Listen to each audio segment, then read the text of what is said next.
नमस्कार दोस्तों, स्वागत है आपका रिंकेश परानी मेडिकल एजुकेशन में। दोस्तों आज का जो टॉपिक है वो है हियरिंग लॉस यानी कि डीफनेस, यानी जिसे हम लोग कहते हैं कि बहरापन। कि जो सुनना जो है एक व्यक्ति का किस तरीके से बंद हो जाता है, या फिर किस तरीके से हम देखते हैं कि बचपन से उसमें क्या तकलीफ होती है, या फिर ऐसी कौन सी चीज़ें हैं जिसकी वजह से जो उसका जो इंटरनल ईयर स्ट्रक्चर है पूरा, उसमें डिस्टरबेंस आ जाता है और वो सुन नहीं पाता है। तो ऐसी क्या क्या कंडीशंस रहती हैं, उसके टाइप्स क्या क्या हैं, उसके कॉजेज, सिम्टम्स, ट्रीटमेंट, मैनेजमेंट जो है वो पूरा आज हम लोग समझने वाले हैं। तो hearing loss can affect everyone from babies to the people in their 60s and 70s। Many things may cause hearing loss, but exposure to the loud noise is the most common reason. तो hearing loss किसी को भी हो सकता है, बहरापन किसी को भी हो सकता है, डीफनेस किसी को भी हो सकता है, चाहे वो बच्चा हो या फिर 60-70 साल का हो या फिर उससे भी बड़ा कोई व्यक्ति हो उम्र में, उसे ये होने के चांसेस रहते हैं। कई कारण होते हैं डीफनेस के, वो समझेंगे आज हम लोग। लेकिन उसका जो मेन प्राइमरी एक कॉज जो है, या फिर जो कॉमन कॉज जिसे माना जाता है कि वो फॉर शॉर्ट टर्म या फिर लॉन्ग टर्म जो एक्सपोजर होता है लाउड नॉइज पे, यानी कि ज्यादा आवाज जो है वो वाइब्रेशन जो है वो ईयर्स में अगर जाती है, कानों में अगर बार बार जाती है, तो ऐसे माहौल में आप कुछ समय के लिए रहे हैं या फिर बार बार ऐसे माहौल में आप जा रहे हैं, तो वो आपके इंटरनल ईयर स्ट्रक्चर को जो है वो कहीं ना कहीं काफी ज्यादा हानि पहुंचाता है। खास करके जो हेयर सेल्स रहती हैं, जो मैंने एनाटॉमी में बताया था आपको कि जो इनर ईयर में जो हेयर सेल्स रहती हैं वो उसे किस तरीके से अगर डैमेज हो जाता है किसी कारण की वजह से, तो हियरिंग लॉस होने के काफी ज्यादा चांसेस हो जाते हैं। Hearing loss can't be reverse, but surgery to treat some issues can improve the hearing. Devices like the hearing aids can reduce the hearing loss. तो एक बार अगर कान का सुनना बंद हो गया या फिर जो उसमें नुकसान हो गया, तो वो रिवर्सिबल नहीं हो सकता है। कुछ हद तक सर्जरी करके उसे ठीक किया जा सकता है, थोड़ा सा उसे इम्प्रूव किया जा सकता है, पर वो 100% जिस तरीके से आपका जो स्ट्रक्चर था पहले वैसा होगा, इसकी कोई पॉसिबिलिटीज नहीं है। कुछ हियरिंग एड्स जो हैं वो सपोर्ट कर लेते हैं, जो ऑडियोलॉजिस्ट जो हैं वो डिसाइड करते हैं। अलग अलग अभी हियरिंग एड्स आप मार्केट में देखने को आपको मिलते होंगे, उसका भी एक अच्छा एक मार्केट आजकल हो गया है।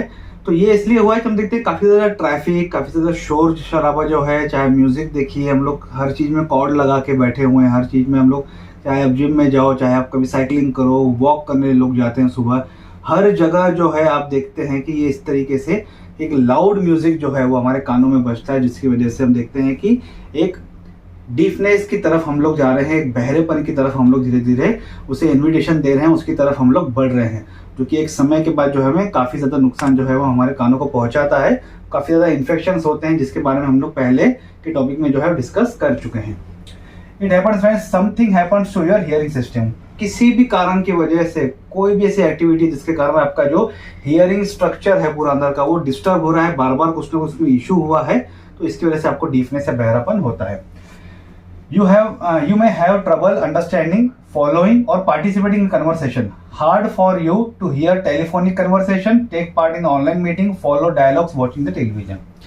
तो काफ़ी ज़्यादा आपको मुश्किल होती है किसी डायलॉग्स, किसी कन्वर्सेशन में, किसी डायलॉग्स को फॉलो करने में, कि जो मूवी चल रही है टेलीविजन पे उसे फॉलो करने में काफ़ी ज़्यादा आपको तकलीफ होती है।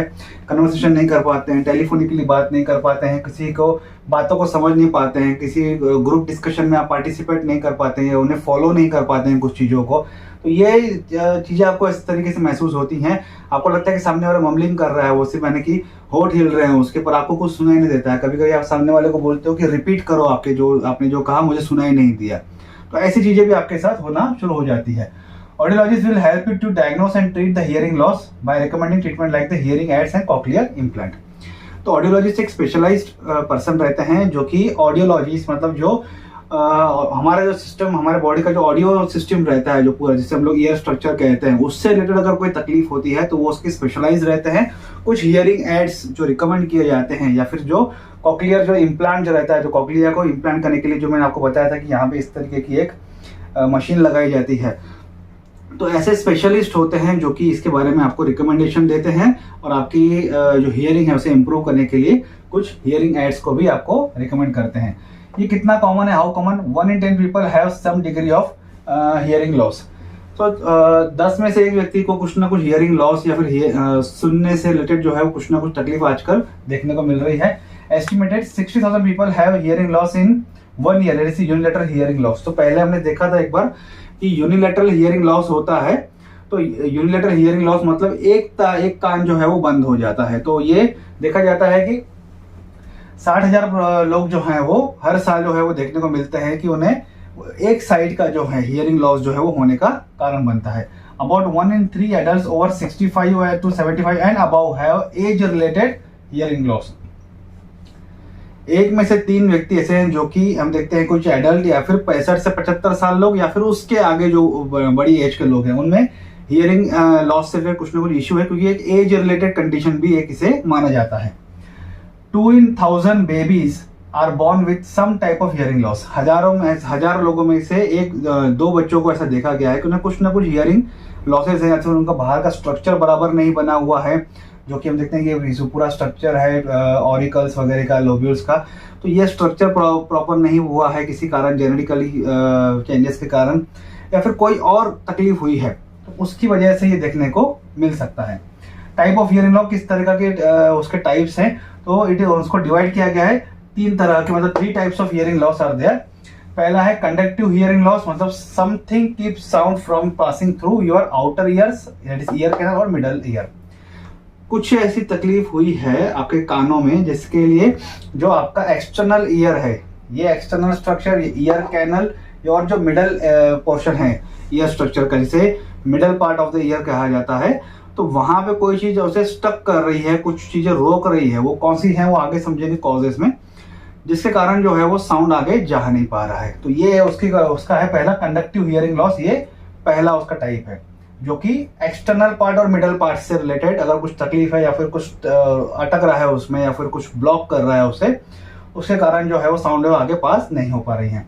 दूसरा है sensory neural hearing loss. This hearing loss happens when something damage your inner ear over time. Rarely it happens very quickly. This is sudden sensorineural hearing loss, that is SSHL, or sudden deafness, SSHL, may happens all at once or over a few days। देखो sensory neural hearing loss में क्या होता है कि जो inner structure है, ये वाला स्ट्रक्चर जो है, इसमें कुछ ना कुछ आपको तकलीफ हुई है, ऊपर ये धीरे धीरे होती है, ओवर द टाइम होती है, समय लेता है।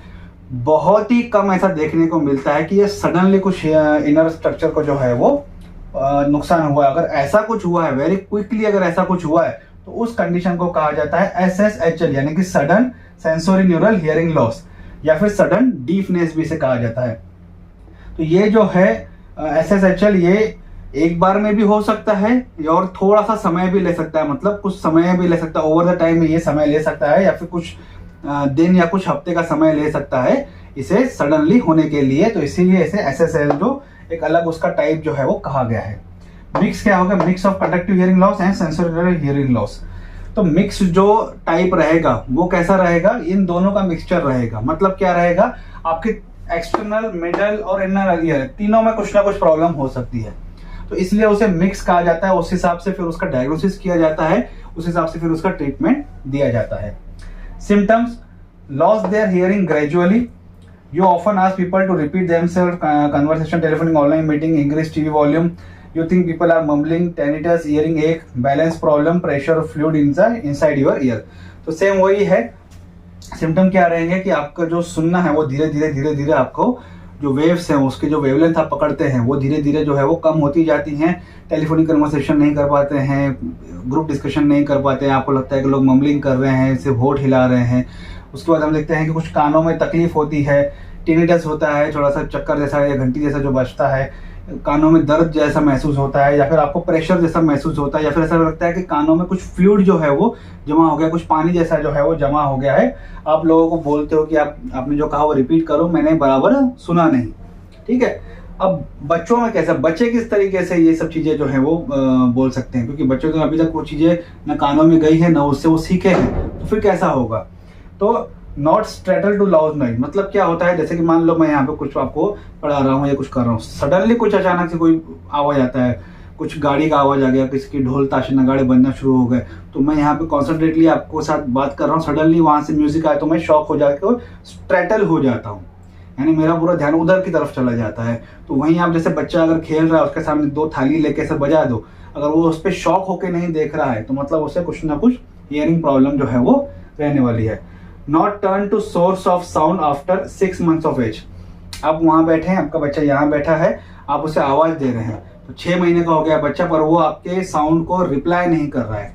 मान लीजिए पीछे कुछ आपने उसके पीछे कुछ बर्तन बजाया, कुछ आगे से कुछ ऐसा बर्तन बजाया, कुछ साइड में कुछ इधर उधर कुछ जो है आपने उसका बर्तन वगैरह बजाते हैं या कुछ ऐसा वॉइस करते हैं, कुछ नॉइस करते हैं जिसको वो रिप्लाई नहीं करता, जिसकी तरफ वो अटेंशन जो है वो नहीं दे पाता है। मतलब समझ लीजिएगा कि 6 महीने तक अगर बच्चा रिएक्ट नहीं कर रहा है उस साउंड पे, तो मतलब कुछ ना कुछ जो है उसे तकलीफ है। Not saying a single word like mama and दादा बाय द एज ऑफ 1। 1 साल हो गया, ना मामा बोल रहा है, ना पापा बोल रहा है, ना दादा बोल रहा है, ऐसा सब वर्ड नहीं बोल रहा है, तो मतलब उसे कुछ ना कुछ हियरिंग से तकलीफ रहती है। ऐसा नहीं है कि ये सिर्फ हियरिंग से ही तकलीफ होगी, कुछ न्यूरोलॉजिकल भी चेंजेस होते हैं, जैसे कि आजकल ऑटिज्म, हाइपर एक्टिविटी, डिसलेक्सिया जैसे भी कंडीशंस रहती हैं, उस पर भी हम लोग बात करेंगे जैसे जैसे हम लोग आगे बढ़ते जाएंगे। तो ये एक वन ऑफ द रीज़न हो सकता है कि बच्चा अगर रिएक्ट नहीं करता है तो उसको हो सकता है कि उसे डीफनेस का कुछ ना कुछ साइंस या सिम्टम्स हो सकते हैं या कुछ ना कुछ कारण हो सकते हैं, तो हमें उसका ध्यान रखना जरूरी है। तो उसमें घबराने वाली बात नहीं है। नॉट रिएक्ट व्हेन यू से देयर नेम। हो सकता है आप नाम ले रहे हैं पर वो रिएक्ट नहीं कर रहे हैं। ऐसा क्यों होता है? कभी कभी हम भी जो सीखे हैं वो कैसे सीखे हैं बोलना, जो साउंड हमारे ब्रेन में जाती है थ्रू ईयर, तो वो वहाँ से एक रिप्लाई मतलब एक रिप्लाई आता है, वहाँ से वो ब्रेन रिसीव करता है। रिसीव करने के बाद उस पर क्या रिएक्ट करना है, फिर वो ब्रेन धीरे धीरे जो है वो रिएक्ट करता है और ब्रेन की जो सेल्स हैं वो डेवलप होना शुरू होती हैं उस तरीके से। इसीलिए हर व्यक्ति जो हर घर में जो पैदा होता है उसकी भाषा अलग अलग होती है, तो बच्चा भाषा भी अलग अलग सीखता है, क्योंकि जैसा उसके शरीर के अंदर गया है वैसा ही वो रिएक्ट करता है, वैसा ही वो रिप्लाई करता है। अब बच्चे ने अगर कुछ कानों में अगर जा ही नहीं रहा है, कुछ ना कुछ अगर प्रॉब्लम हो रही है उसके कानों में, वो जाएगा ही नहीं, तो वो ब्रेन की तरफ पहुंचेगी ही नहीं आवाज कॉक्लिया के थ्रू, तो ब्रेन के सेल्स डेवलप कैसे होंगे, वो रिप्लाई कैसे करेंगे? तो वो बच्चा जब तक सुनेगा नहीं, समझेगा नहीं, तब तक वो बोलेगा नहीं। तो वैसा ही होता है कि जब तक उसके कानों तक बात जाती नहीं है, ब्रेन तक बात जाती नहीं है, तब तक उस पर कोई रिएक्शन आता नहीं है। तो जब तक वो सुनेगा नहीं तब तक वो कुछ बोलेगा नहीं, तो इसे लर्न टू स्पीच जिसे हम लोग कहते हैं वो प्रॉपर उसका नहीं रहेगा। Older children with the hearing loss में से द अ लॉट। ठीक है, तो जैसे थोड़े से 2-3 साल के बच्चे अगर हो जाते हैं तो उनके कुछ सिम्टम्स इस तरीके से होते हैं कि वो बार बार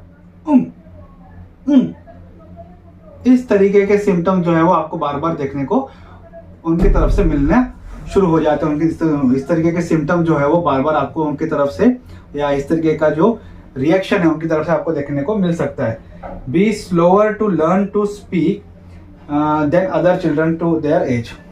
मैंने जैसे आपको बताया कि लर्न टू स्पीक कि कुछ चीजें बोलना के लिए उनको जो सीखना पड़ता है, उनकी एज के हिसाब से वो पीछे आपको देखने को मिलेंगे। तो ये एक और सिम्टम्स है। हैव अंडर स्पीच, कुछ चीजें वो प्रॉपर बोल नहीं पा रहे हैं, समय के हिसाब से रिप्लाई नहीं कर पा रहे हैं, ये उनमें प्रॉब्लम हो सकती है। नॉट फॉलो द डायरेक्शन, कुछ आपने उन्हें कहा कि ऐसा करो, वैसा करो, ये करो, वो करो, तो वो डायरेक्शन को फॉलो नहीं कर रहे, ये एक तकलीफ है, एक का जो है उनका सिम्टम हो सकता है। Turn up the volume on, कोई म्यूजिक या फिर टीवी वगैरह का वो वॉल्यूम बढ़ा देंगे ताकि उन्हें प्रॉपर सुनने आए, क्योंकि उन्हें सुनने में तकलीफ जा रही है। कॉजेज देख लेते हैं। मेनी थिंग्स, यानी कि एक तो कई कारण रहेंगे जो अभी हम लोग समझेंगे, जो उसके जो टाइप्स है उस हिसाब से कई कारण रहेंगे उसके जो हियरिंग लॉस के होने के। पर मेन जो देखा जाता है कि short term and sudden exposure to the loud noise, तो कम समय के लिए या फिर लंबे समय के लिए वो लाउड नॉइस में अगर ज़्यादा एक्सपोजर अगर उनका हुआ है, तो ये सबसे ज़्यादा कॉमन रीज़न जो है वो हियरिंग लॉस के लिए या फिर डीफनेस के लिए रिस्पॉन्सिबल रहता है। सबसे पहले देखते हैं कंडक्टिव हियरिंग लॉस कॉजेस जो रहते हैं। तो ये जो कंडक्टिव हियरिंग लॉस हमने क्या देखा, जो मिडल ईयर और आउटर ईयर में अगर कुछ प्रॉब्लम आई है, तो कोई भी प्रॉब्लम आई है तो उसके कारण जो है वो हियरिंग थोड़ी सी कम हो जाती है, डीफनेस का महसूस होता है। तो कौन सी प्रॉब्लम हो सकती है कंडक्टिव हियरिंग लॉस? ईयरवैक्स जमा हो सकता है, यहाँ पे ईयरवैक्स जमा होगा जब तक वो साफ नहीं होगा तो आवाज जाएगी नहीं। Fluid in the middle ear, यहाँ पे मिडल ईयर में जो है वो यहाँ पे फ्लूइड जमा हो गया, इसके बारे में हमने पहले के वीडियो में समझा है। ईयर ट्यूमर, कान में जो यहाँ पे कोई ट्यूमर वगैरह हो गया। ओटाइटिस एक्सटर्ना हो गया, ओटाइटिस मीडिया हो गया। अब ये दोनों क्या है, इस पे अलग से टॉपिक में बना चुका हूँ, वीडियो रेफर करके देख सकते हैं। रप्चर्ड ईयर ड्रम, कान का पर्दा थोड़ा सा फट गया है उसकी वजह से हो सकता है। यूस्टेशियन ट्यूब इशू हो सकता है, यहाँ का कुछ इशू है, इन्फ्लामेशन है, सूजन है, फ्लूइड डिस्चार्ज नहीं हो रहा है, वो एयर प्रेशर बराबर मेंटेन नहीं कर पा रहा है, तो पहले के वीडियो में हमने समझ लिया है। Something stuck in the child ear, बच्चा खेल रहा है कुछ कंचों के साथ, कुछ पत्थर के साथ, या कुछ अलग अलग जो नए पजल्स वगैरह आते हैं, खेलते खेलते उससे कानों में चले गए, किसी भी तरीके से, तो वो उसका ये कारण हो सकता है कि उसको आवाज़ नहीं जा रही है, जब तक वो साफ नहीं होगा, निकलेगा नहीं, तब तक वो साउंड जाएगा नहीं। तो ये हो गया मिडल और एक्सटर्नल जो कि कंडक्टिव हियरिंग लॉस के कॉजेज हैं। अब आ जाओ कि इनर यानी कि सेंसोरी न्यूरल हियरिंग लॉस के जो से कॉजेज क्या है। तो सेंसोरी न्यूरल हियरिंग लॉस हमने क्या समझा था कि ये कोई तकलीफ हुई है हमें इनर ईयर के रिगार्डिंग, तो उसमें क्या हो सकता है, एक तो एजिंग, ये उम्र हो गई है 60-70 साल 80 साल के हो गए हैं, तो वो प्रॉब्लम होना ही है। धीरे धीरे शरीर का हर ऑर्गन जो है वो कमजोर होता जाता है। Being hit in a head, कुछ चोट आपको लगी है, क्रिकेट खेलते वक्त, कोई गेम खेलते वक्त, चलते वक्त आप गिर गए हैं, कुछ भी हुआ है तो आपको हेड को इंजरी हुई है। ऑटोटॉक्सिसिटी हुआ है, कुछ तरीके का अपने टॉक्सिसिटी अगर वहाँ पे टॉक्सिक जो है वो नेचर बढ़ गया, उसकी वजह से हो सकता है। हाई ब्लड प्रेशर है, डायबिटीज है, स्ट्रोक है, कोरोनरी आर्टरी डिसीज है, साइटोमेगालोवायरस से कोई इन्फेक्शन हुआ है, और या फिर लॉन्ग टर्म एक्सपोजर हुआ है लाउड नॉइस पे। तो ये इस तरीके से अगर होती हैं तो ये सपोर्टिव एड्स बन जाती हैं इनर ईयर को डिस्टर्ब करने के लिए, उनका फंक्शनिंग जो है वो डिस्ट्रैक्ट करने के लिए। मिक्स क्या है, कॉम्बिनेशन ऑफ बोथ। मिक्स में क्या होगा, दोनों से रिलेटेड कुछ ना कुछ तकलीफ होगी, तो इसलिए उसे मिक्स जो है वो कॉजेज जो है वो माना जाएगा। डायग्नोसिस किस तरीके से कर सकते हैं, आप ऑडियोलॉजिस्ट के पास जाते हैं, एक आपने पहले फिजिशियन के पास गए, उसने ईएनटी को रेफर किया होगा, ईएनटी को लगा होगा कि अभी आपको कुछ ऑडियोलॉजिस्ट के पास जाके कुछ स्पेशल हियरिंग एड्स वगैरह लेना पड़े, तो ये स्टेप बाय स्टेप आप जाते हैं। तो डायग्नोसिस में क्या क्या होगा, आपको फिजिकल एग्जामिनेशन होगा, आपको किस तरीके से सुनाई दे रहा है, ऑडियोग्राम वगैरह से पूरा देखा जाएगा। तो वो सब चीज़ें एग्जामाइन होने के बाद हो सकता है उन्हें सिटी स्कैन भी करना पड़े कि वहाँ पे कोई ट्यूमर वगैरह तो नहीं है, बोन का कोई इशू तो नहीं है, एमआरआई वगैरह करवा सकते हैं। ट्यूमर डिटेक्शन करने के लिए इनका टेस्टिंग जो है वो किया जाता है। एक और टेस्ट है pure tone test. Pure tone test में क्या होता है कि हेडफोन आपके कानों में लगाई जाती है, अलग अलग वेवलेंथ की जो साउंड है वो चलाए जाते हैं। उससे ऑडियोलॉजिस्ट क्या करता है, डिटरमाइन करता है कि कौन से टाइप का आपको हियरिंग लॉस हुआ है। टाइप मतलब कौन से होते हैं, जो इसको हम लोग स्टेजेस बोलते हैं हियरिंग लॉस के, normal, slightly, mild, moderate, moderately severe या फिर प्रोफाउंड। ये उस हिसाब से वो डिसाइड करते हैं कि ये कौन सी स्टेज का आपको हियरिंग लॉस हुआ है, ताकि उस हिसाब से फिर वो आपके लिए हियरिंग एड्स या फिर कोई सर्जरी या कोई आपको ट्रीटमेंट जो है फिर वो रिकमेंड करते हैं। दूसरा डायग्नोसिस क्या कर सकते हैं, ऑटो एकॉस्टिक एमिशन टेस्ट। ये क्या होता है, इनर ईयर के फंक्शन को चेक करने के लिए एक एमिशन टेस्टिंग जो है वो की जाती है। टिम्पैनोमेट्री क्या करता है, टिम्पैनम यानी कि आप समझ गए होंगे कि जो हमारा कान का पर्दा रहता है उससे रिलेटेड कोई जांच होती है, जिससे हम लोग कहते हैं कि जो टिम्पैनम है उसके वर्किंग को डायग्नोसिस करने के लिए ईयर ड्रम जो है ईयर ड्रम का वर्किंग हमें डायग्नोसिस करने के लिए ये जो टेस्ट है टिम्पैनोमेट्री ये हेल्प करती है। ठीक है, अब ट्रीटमेंट पे आ जाओ। तो ट्रीटमेंट अगर मान लीजिए कंडक्टिव हियरिंग लॉस के कारण अगर हियरिंग लॉस हुआ है तो ट्रीटमेंट भी कंडक्टिव हियरिंग लॉस से रिलेटेड रहेगी। सबसे पहले एंटीबायोटिक्स, कुछ एंटीबायोटिक्स आपको रिकमेंड किया जाएगा। टिम्पैनोप्लास्टी में क्या होगा कि जो रप्चर्ड ईयर ड्रम है उसे ठीक किया जाएगा, प्लास्टिक किया जाएगा कि जो ईयर ड्रम है, टिम्पैनो मतलब ईयर टिम्पैनियम का, तो इसमें अगर कुछ इश्यू हुआ है, कुछ रप्चर हुआ है, फट गया है, तो उसे रिपेयर किया जाएगा कुछ सर्जरी के द्वारा। टिम्पैनोस्टोमी में क्या हो जाएगा कि ईयर ट्यूब्स जो है वो इस तरीके से रहते हैं। ये क्या होता है कि जहां फट गया है अगर ये इससे यहाँ पे ईयर ट्यूब लगा के कुछ फ्लूइड अगर जमा हो गया है तो इस तरीके से ट्यूब्स के थ्रू जो है वो फ्लूइड को बाहर निकालने में हेल्प किया जाता है। साथ ही कुछ ना कुछ सर्जरी करके अगर वहां पे ट्यूमर हो गया तो ट्यूमर को निकाला जाता है। तो ये हो गया एक्सटर्नल और मिडल का ट्रीटमेंट। अगर मिडल इनर ईयर में हुआ है, सेंसोरी न्यूरल हियरिंग लॉस हुआ है, तो कुछ मेडिकेशन दिए जाते हैं, खास करके कॉर्टिकोस्टेरॉइड्स दिए जाते हैं जो कि स्वेलिंग को जो है वो रिड्यूस करते हैं। कॉक्लिया के अंदर जो हेयर सेल्स रहती हैं जो कि फाइनल डिसाइड करती हैं, जो फाइनल जो वाइब्रेशन है वो ब्रेन की तरफ लेके जा रहे हैं, कॉक्लियर वेस्टिबुलो कॉक्लियर नर्व की तरफ लेके जाते हैं।